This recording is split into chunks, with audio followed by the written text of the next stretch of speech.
नमस्कार दोस्तों, आज हम पढ़ रहे हैं क्लास 10th के 10वें चैप्टर के बारे में। साइंस का चैप्टर है प्रकाश का परावर्तन और अपवर्तन। तो हमने पिछले वीडियो में हमने पढ़ा था कि दर्पण क्या होता है, परावर्तन क्या होता है, गोलीय दर्पण क्या होता है। तो गोलीय दर्पण के हमने दो प्रकार पढ़े थे, अवतल तथा उत्तल।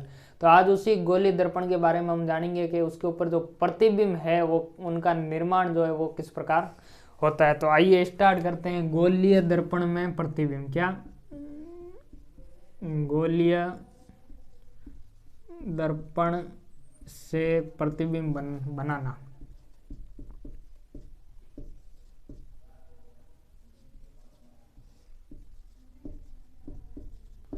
तो ये पढ़ना है, गोलीय दर्पण से प्रतिबिंब बनाना। अब जो गोलीय दर्पण से जब प्रतिबिंब बनाएंगे तो उससे पहले हमारे कुछ किरण के नियम पढ़ने पड़ेंगे। यानी कि जो प्रकाश की जो किरण होती है ना, वो कहाँ कहाँ से किस प्रकार से गुजरेगी, उसके कुछ नियम है। तो वो नियम हमारे को पढ़ना है। तो नियम नंबर 1 ये, अगर मुख्य अक्ष के समांतर किरण आए, क्या मुख्य अक्ष के समांतर किरण आए, मुख्य अक्ष के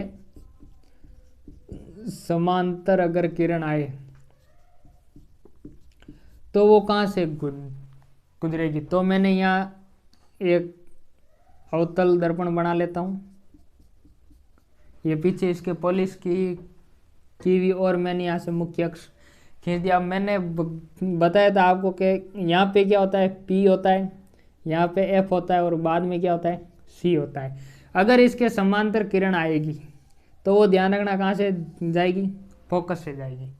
अगर किरण यहाँ से आई तो कहाँ से जाएगी, फोकस से जाएगी। अगर मैं यहाँ अवतल उत्तल दर्पण की बात करूँ, ये मैंने अंदर कर ली पॉलिश, ये बना लिया इसका क्या, मुख्य अक्ष। ये P हो गया। P इसका ध्यान रखना, P तो यहाँ होगा, लेकिन F क्या होगा, इसका अंदर होगा, और C क्या होगा, अंदर होगा। वो इसलिए होता है क्योंकि जब मैंने परिभाषा बताई थी उस समय बताया था गोलीय दर्पण जिस गोले का भाग उसका केंद्र क्या होता है, वक्रता केंद्र होता है। अब इसके बाहर तो कहीं केंद्र बन नहीं सकता क्योंकि ये क्या है, यूं है।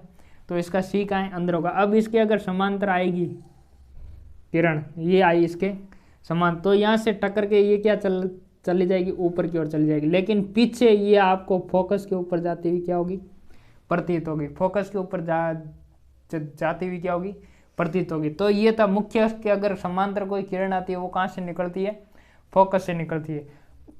दूसरा जो नियम है वो क्या है, फोकसीय किरण। 2 नंबर का नियम क्या है, फोकसीय किरण।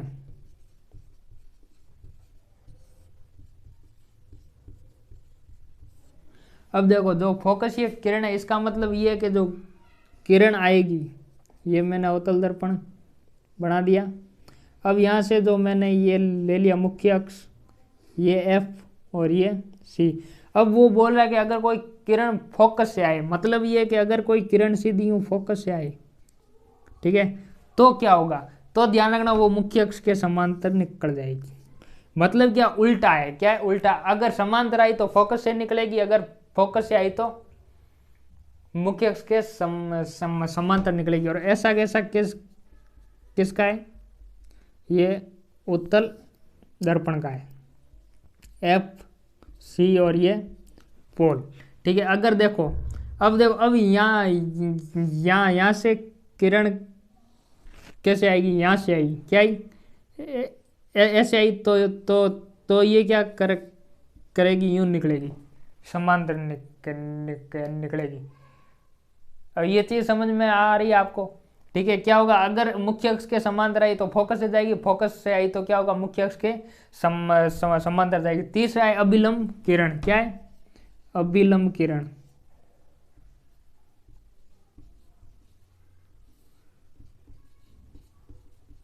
क्या है, अभिलंब किरण। अब देखो, अभिलंब किरण के अंदर क्या, अब अगर मैं इनका अभिलंब चेक करूं तो कहाँ होता है, C पे होता है। कहाँ होता है, अब अभिलंब C पे होता है। इसका मतलब ये कह रहा, अगर ये दर्पण है, अवतल दर्पण है, यहाँ पे इसका P है, यहाँ पे F है और यहाँ पे क्या है, C है। तो ये बोल रहा है कि वक्रता केंद्र से आने वाली किरण ठीक है, ये आई वक्रता केंद्र से आने वाली किरण जो है वापस कहाँ जाएगी, उसी मूवमेंट के अंदर वापस जाएगी जिस मूवमेंट में आई थी, यानी कि उसकी विपरीत दिशा के अंदर वो वापस चली जाएगी। यानी वक्रता केंद्र से आने वाली किरण वक्रता केंद्र की तरफ ही जाएगी। उसके बाद तिर्यक किरण, क्या है, तिर्यक किरण। मैं इसको थोड़ा मिटा देता हूँ, इसको मैं यहाँ लिख लेता हूँ। अगर इसका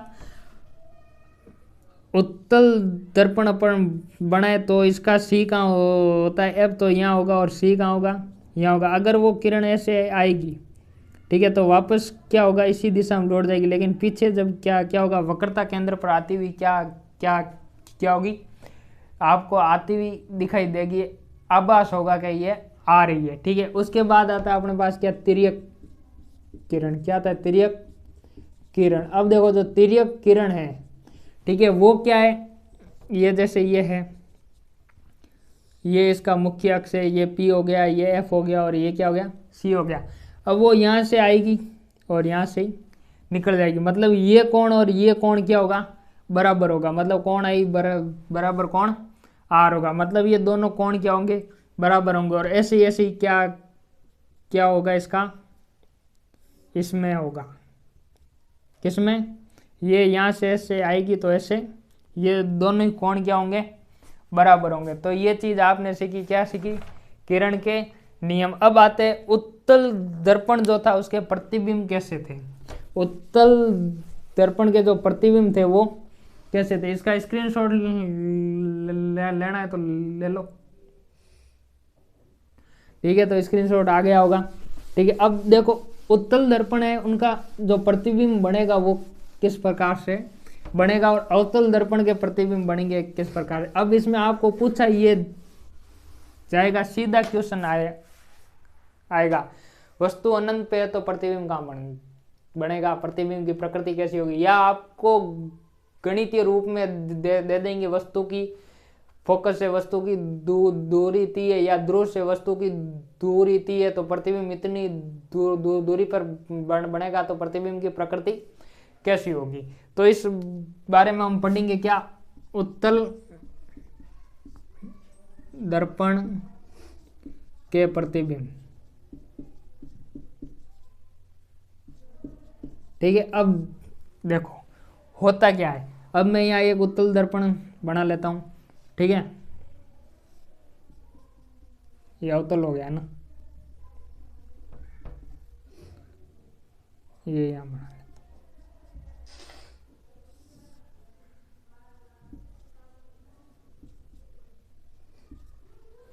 ठीक है, ये हो गया उत्तल दर्पण। तो पहली स्थिति अपने पास क्या है, अनंत है। क्या है, पहली कंडीशन क्या है, अगर वस्तु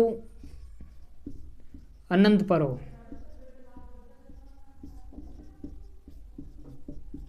वस्तु क्या हो, अनंत पर हो, तो क्या होगा, ये यहां से किरण आएगी और कैसे निकल जाएगी, ये यूं निकल जाएगी।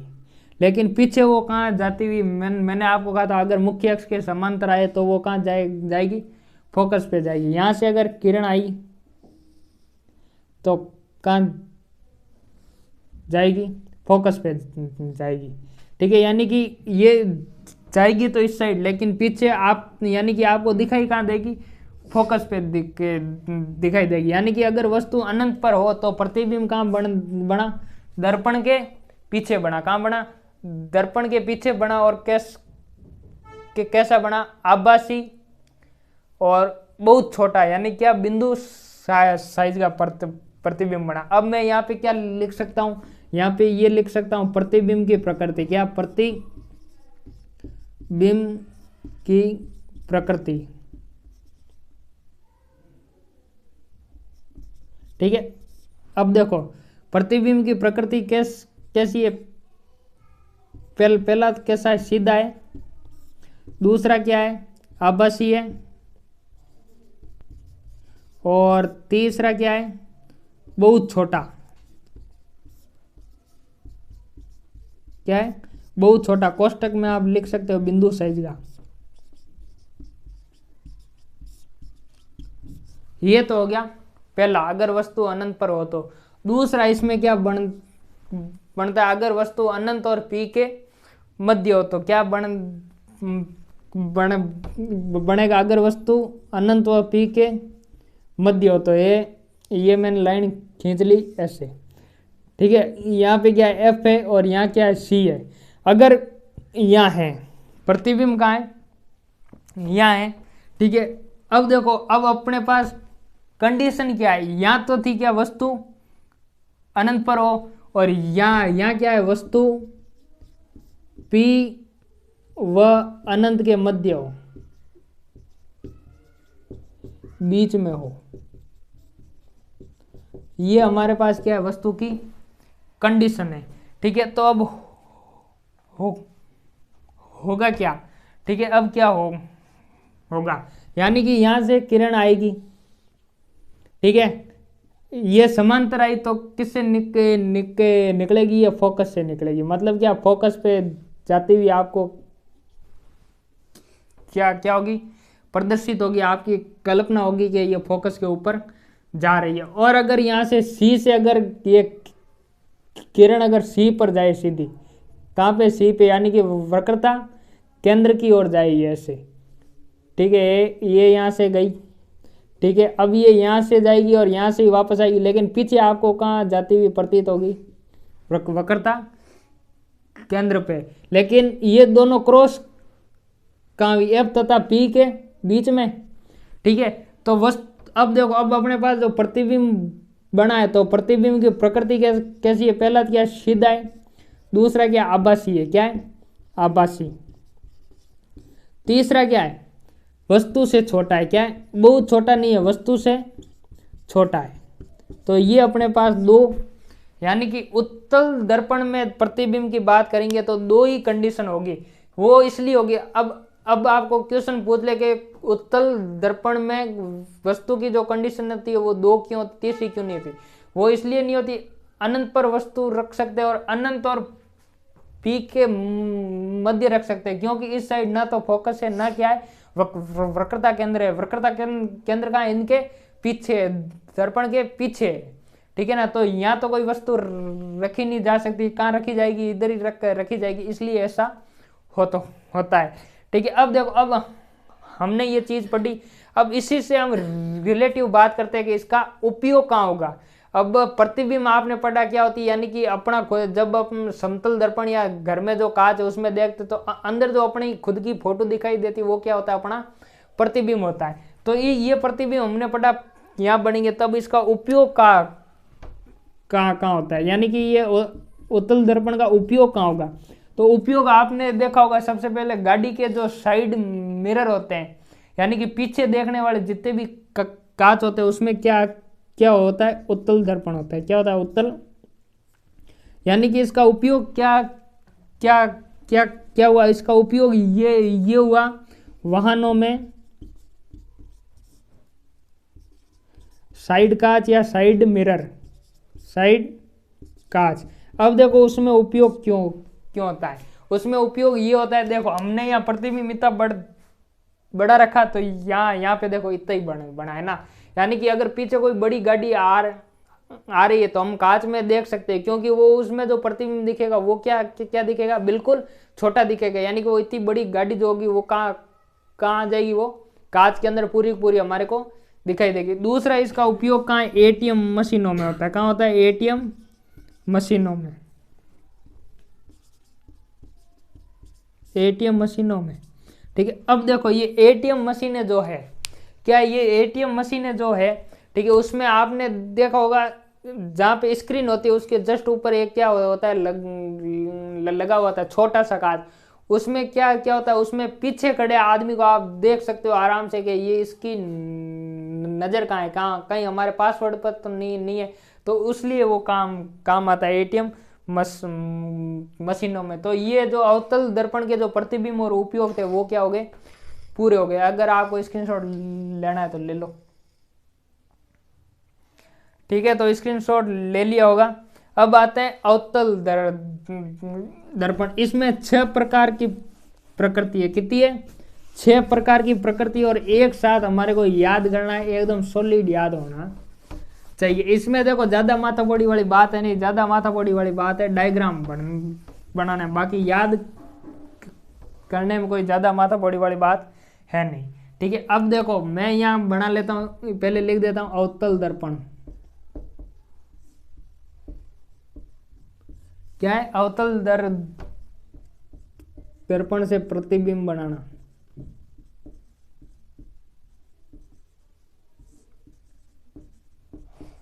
ठीक है, अब मैं यहाँ एक सारणी बना लेता हूं।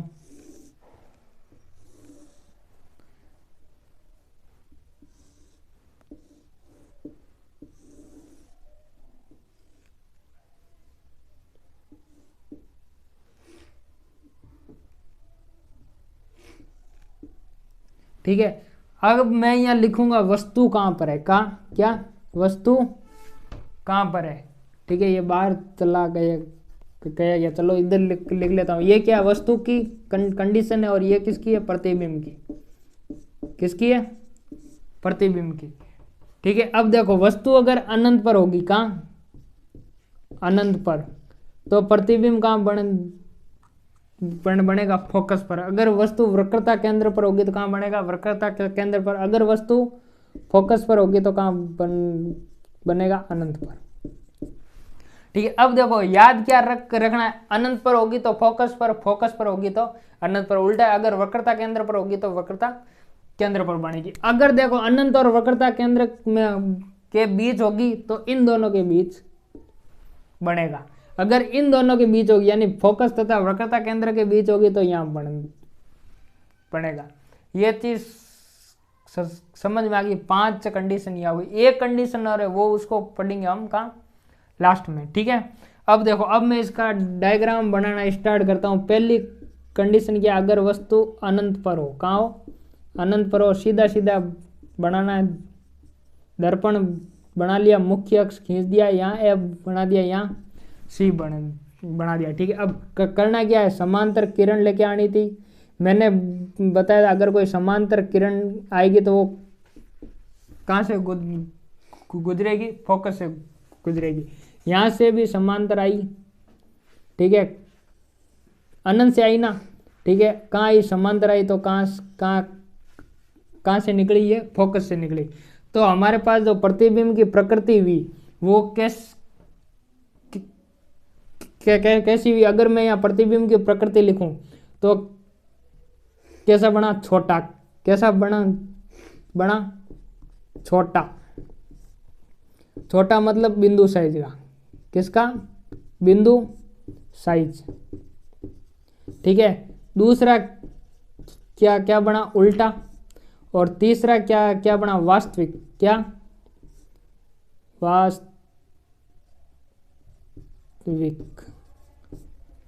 ठीक है ना। अब देखो अब इसमें जो प्रतिबिंब बनेगा, ठीक है ना, वो हकीकत में हमारे को दिखाई देगा। यहाँ उत्तल दर्पण में क्या हो रहा था? हमारे को आभास हो रहा था, लेकिन यहाँ क्या होगा? वास्तविकता में हमारे को दिखाई देगा कि यहाँ प्रतिबिंब बन रहा है। ठीक है, अब दूसरी कंडीशन अपने पास क्या है? अगर वस्तु अनंत तथा सी के बीच हो, सी क्या है? यहाँ वक्रता केंद्र है, तो क्या हो गया? सी के बीच हो तो क्या करना है? ये बना लिया दर्पण, ये हमने लाइन खींच दी, यहाँ पे हमने एफ बना दिया, यहाँ पे सी बना दिया, बस। अब ध्यान क्या रखना है? अब ध्यान ये रखना है कि किरणें निकालनी है। ठीक है, क्योंकि अगर हमने वस्तु कहाँ रखी है? अनंत तथा सी के बीच में रखी है। अब यहाँ से क्या निकालेंगे हम? किरण निकाली। कहाँ से निकलेगी? फोकस से निकली। अब देखो दूसरी किरण जो हम निकालेंगे वो आप कहीं से भी निकाल सकते हो। जरूरी नहीं है कि आप एक जगह से निकालो।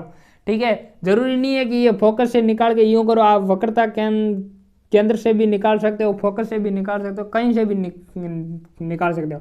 तो मैं ये किरण जो है ये निकाल लेता हूँ। कहाँ? वक्रता केंद्र से। ये मैंने निकाल ली। कहाँ से? वक्रता केंद्र से।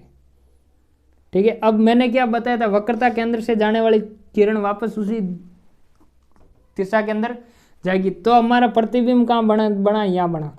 अब मेरे को एक बात बताओ, ये इतना और ये इससे भी छोटा। तो आपके सामने प्रतिबिंब दिख रहा है। पहली बात क्या हुई, वस्तु से क्या हुई, वस्तु से छोटा। दूसरी बात अपने पास क्या आई, उल्टा बना। तीसरी बात क्या क्या आई, वास्तविक बना। कैसा बना, वास्तविक। ठीक है, कैसा बना वास्तविक। इधर भी गलत लिख दिया क्या, चलो सही कर देते हैं, वास्तविक। ठीक है, ये लो। ठीक है, अब देखो, ठीक, अब तीसरी कंडीशन हमारे पास क्या है, सी पर। अगर वस्तु सी पर हो, यानी कि वक्रता केंद्र पर हो, तो क्या होगा, वही दर्पण तो सब में बनेगा। ठीक है, अब की और दर्पण थोड़ा बड़ा बना लेते हैं, ये लो। ठीक है, इधर मैंने ये खींच दिया, क्या, मुख्य अक्ष, यहाँ पे एफ आ गया, यहाँ पे सी आ गया। अब वस्तु कहाँ है, यहाँ है। ठीक है, अब मैं यहाँ से किरण निकालूंगा और यहाँ से निकली। ठीक है, निकली। ध्यान रखना, ये जो मैं तीर के निशान लगा रहा हूँ किरण के ऊपर, ये लगाने बहुत जरूरी है, वरना बोर्ड परीक्षा में नंबर नहीं मिलेंगे। ये अंकित करते हैं कि किरण कहाँ से आ रही है और कहाँ जा रही है, इनका लगाना बहुत जरूरी है। और दूसरी, मैं इसमें क्या करता हूँ, फोकस से निकाल लेता हूँ, ये लो। ठीक है, ये आ गई फोकस से और ये यहाँ से निकल गई। ये देखो, ये जो प्रतिबिंब बना, ये कहाँ बना, वक्रता केंद्र पे बना और समान साइज का बना। कैसा बना, समान साइज का बना। तो मैं यहाँ प्रकृति कैसी लिख सकता हूँ, पहला तो मैं ये लिख सकता हूँ उल्टा, साइज कैसी है, समान साइज, और तीसरा क्या है, वास्तविक। ठीक है, अब देखो, अब चौथी बात अपने पास आती है, यहाँ पे मैं लिख लेता हूँ, ये यहाँ पे, चलो एक और करा लेते हैं, फिर मिटा देंगे। ठीक है, अब आती है कहाँ, अगर एफ पर हो तो, यानी क्या, अगर वस्तु कहाँ, एफ पर, यानी कि आप फोकस बिंदु पर हो तो एफ पर हो। ठीक है, बस करना कुछ नहीं है, बना दिया। ठीक है, ये बना दिया, यहाँ से मैंने ये खींच दिया मुख्य अक्ष, ये हो गया फोकस, और ये क्या हो गया, अगर मैंने वस्तु यहाँ रखी। ठीक है, अब देखो, ये मुख्य अक्ष के समांतर आई, कहाँ से निकलेगी, फोकस से निकलेगी, और ये क्या निकलेगी यहाँ से। अगर ये इधर गई तो ये वापस कहाँ जाएगी, सी पे जाएगी। अब परीक्षा में अगर ये डायग्राम पूछ ले तो हमेशा ध्यान रखना, ये नीचे की जो किरणें है ना, ये भिड़ानी नहीं है आपको। ठीक है ना, ये यहाँ खुली छोड़नी है। ठीक है ना, तो इसका मतलब ये होगा, ये जो फोकस पर अगर वस्तु है तो कहाँ बना, अनंत पर बना। कहाँ बना, अनंत पर बना। जब हमने यहाँ पे अनंत पे वस्तु ली थी तो अब देखना वस्तु का डायग्राम नहीं बनाया था, तो यहाँ पे क्या होगा, प्रतिबिंब का डायग्राम नहीं बनेगा। और सीधी अगर इसका लिखोगे तो ये लिखोगे, बहुत बड़ा, वस्तु से बहुत बड़ा बना। क्या बना, वस्तु से बहुत बड़ा। ठीक है, कैसा बना, उल्टा बना। और तीसरा अपने पास क्या हो गया, वास्तविक बना। क्या बना, वास्तविक। अब देखो, अब बात यह है कि अपन ने एक छोड़ दिया, कौन सा, ये वाला, इन दोनों के बीच का। ठीक है ना, अब वो मैं यहाँ बना दे, इसका स्क्रीनशॉट ले लो, या छोड़ो, वो मैं यहाँ बना देता हूँ। तो पांचवी कंडीशन अपने पास क्या है, अगर वस्तु सी तथा एफ के बीच हो। ठीक है ना, ये चीज हो गई। अगर मैं यहाँ पे, ये लो, मैंने बना दिया दर्पण। ठीक है, ये मैंने खींच दिया यहाँ, क्या, मुख्य अक्ष एफ, और ये अगर वस्तु यहाँ हो, एफ तथा सी के बीच में हो, तो एक तो किरण यूं निकलेगी फोकस से। ठीक है, अब दूसरी किरण कहीं से भी निकाल दो, मैं यहाँ से निकाल देता हूँ। ठीक है, ये आ गई और ये निकल गई। अब देखो, ये कहाँ आ गया, यहाँ आ गया प्रतिबिंब। ठीक है, अब यहाँ पे मैं क्या लिख सकता हूँ, उल्टा, वस्तु से बड़ा और तीसरा अपने पास क्या है, वही वास्तविक क्या है। अब देखो, अब हमारे को याद कैसे करो, आप बोलोगे इतने सारे चित्र बना दिए, याद कैसे होगा। तो ध्यान रखना, इस पे जाओ, देखो अनंत पर था तो क्या क्या बना, छोटा बना।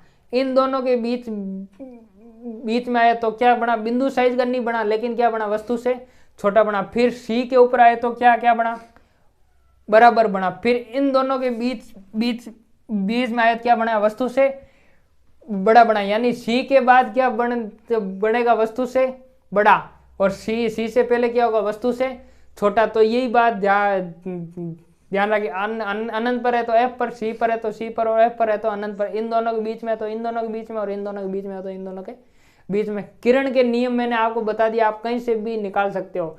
लेकिन जब परीक्षा के अंदर चित्र बनाओ तो एक चीज का सबसे अच्छा ध्यान रखना, वो ये है कि आप जब यहाँ से फोकस दूरी और वक्रता केंद्र के माप लेते हो तो वो एकदम बराबर होने चाहिए। क्योंकि ये जो फोकस बिंदु है ना, ये त्रिज्या का क्या होता है, सेंटर पॉइंट होता है। क्या होता है, वक्रता का क्या होता है, सेंटर पॉइंट होता है। अगर ये चीज आपने सही माप के ले ली तो सॉलिड है, बिना मापे आपके प्रतिबिंब क्या बनेंगे, एकदम सही जगह पे बनेंगे। और जैसा मैंने आकार बताया वैसा क्या बनेंगे, बराबर बनेंगे। ठीक है। अब अपने पास एक चीज और रह गई, वो क्या थी, वो हमने कभी इसके बीच में क्या किया, प्रतिबिंब नहीं लिया हमने। ठीक है, तो हम वो उसको यहाँ लिख देते हैं। 6 नंबर ये है कि एफ तथा पी के मध्य हो, किसके, पी के बीच में हो। ठीक है, अब देखना, अब इसमें थोड़ी सी दिक्कत है। ठीक है ना, क्योंकि अब इसमें क्या क्या क्या होगा, वास्तविक प्रतिबिंब नहीं बनेगा। क्या होगा, वास्तविक प्रतिबिंब नहीं बनेगा। अगर मैं यहाँ छोटा सा बनाऊं, ये मैंने खींची क्या एफ, और ये क्या कर दिया सी। अब मैं कह रहा हूँ वस्तु यहाँ है, कहाँ है। अगर मैं यहाँ से मुख्य अक्ष के समांतर भेजूं तो कहाँ से जाएगी, ये फोकस से गई कि नहीं गई। अगर दूसरी किरण में यहाँ से निकालूंगी तो ये ध्यान रखना, ये आगे तो कहीं मिलेगी नहीं। ठीक है, लेकिन ये कहाँ जाएगी, ये पीछे जाके मिलेगी। कहाँ मिलेगी, ये पीछे जाके मिलेगी, और यहाँ जाके क्या बनाएगी, प्रतिबिंब बनाएगी। ठीक है, अब देखो, अब ये एक अलग कंडीशन है 6 नंबर की। उसके अंदर पहला पॉइंट तो ये याद रख लेना, बना कैसा, सीधा बना। दूसरा कैसा बना, आभासी। और तीसरा क्या बना, वस्तु से बड़ा।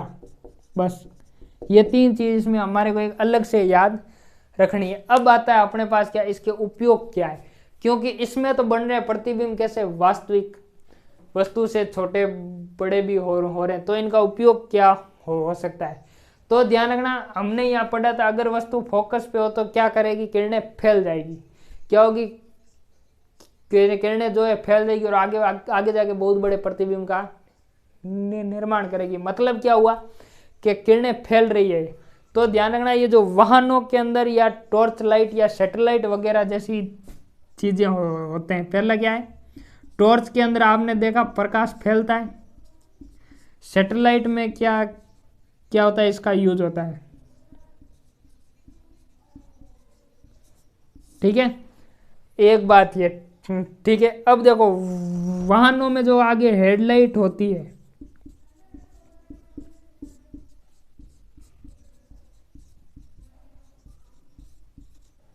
वाहनों के अग्रदीप में, मतलब आगे की जो हेडलाइट होती है, उसमें आपने देखा होगा कि उसके पास में जो बाउंड्री होती है बनाई हुई, वो चमकीली होती है। वो चमकीली क्यों होती है, क्योंकि उसके अंदर जो दर्पण लगा हुआ है, वो क्या, अवतल दर्पण लगा हुआ है, जो किरणों को क्या करता है, फैला देता है। क्या करता है,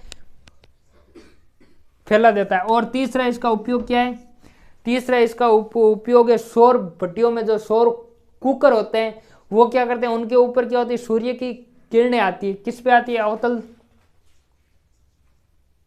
दर्पण पे आती है, और वो उसको परावर्तित क्या करता है, भट्टियों के अंदर भेजता है। यानी कि उसके अंदर क्या होता है, प्रकाश फैल जाता है, ताकि वो क्या होती है, ज्यादा से ज्यादा गर्म होती है। तो क्या होगा, सौर भट्टियों में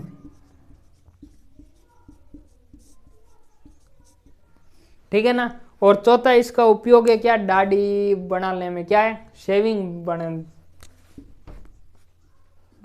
क्या है, जो शेविंग बनाने का जो कांच होता है, क्या, शेविंग बनाने का जो कांच होता है, ठीक है ना, उसमें अपन देखो, अपन इतने से होते हैं लेकिन अपने को इतना बड़ा दिखाई देता है। अपन तो कांच में जाके इतने से बैठते हैं लेकिन आगे क्या होता है, बहुत बड़ा दिखाई देता है। तो उसके अंदर ये क्या होता है, यूज होता है। ठीक है, अब आता है अपने पास के दर्पण सूत्र क्या है।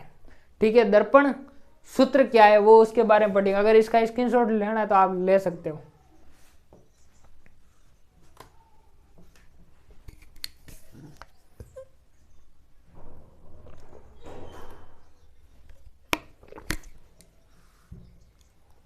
ठीक है, अब आप देखो दर्पण सूत्र क्या है। ठीक है, अगर दर्पण सूत्र क्या है, अब मैं इसको मिटा रहा हूं पूरा। दर्पण सूत्र ये है कि प्रतिबिंब वस्तु और फोकस के मध्य कोई संबंध ज्ञात करना होता है, फोकस दूरी के मध्य। तो उसको क्या कहते हैं, दर्पण सूत्र कहते हैं। क्या क्या क्या कहते हैं, दर्पण सूत्र कहते हैं। अब देखो, अब ये जैसे ये दर्पण सूत्र है, दर्पण सूत्र, ठीक है। अब मैंने यहाँ एक बना दिया ये, ठीक है। यहाँ पे मैंने क्या लिख दिया, एफ, और यहाँ पे मैंने क्या लिख दिया, सी। ठीक है, अब देखो होता क्या है। ठीक है, अगर मैं यहाँ वस्तु रखूं, ठीक है, तो प्रतिबिंब इसका कहाँ बनेगा, पहले तो ये चेक कर लेते हैं। कहाँ बना, यहाँ बना है ना।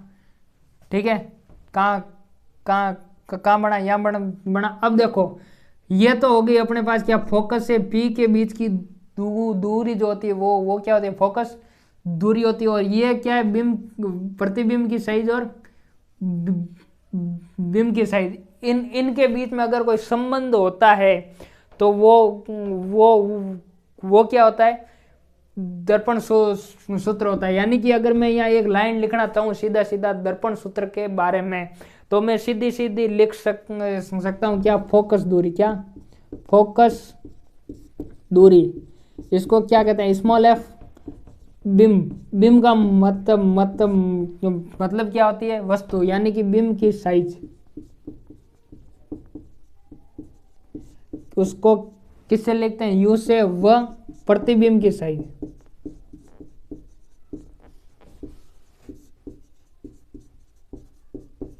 इसको किससे लिखते हैं, वी से। ठीक है, ये जो तीन चीज मैंने लिखी है यहाँ, इसके बीच में क्या होता है, संबंध होता है। क्या होता है, संबंध होता है। वो क्या होता है, वो ये होता है 1/f बराबर 1/v प्लस 1/u।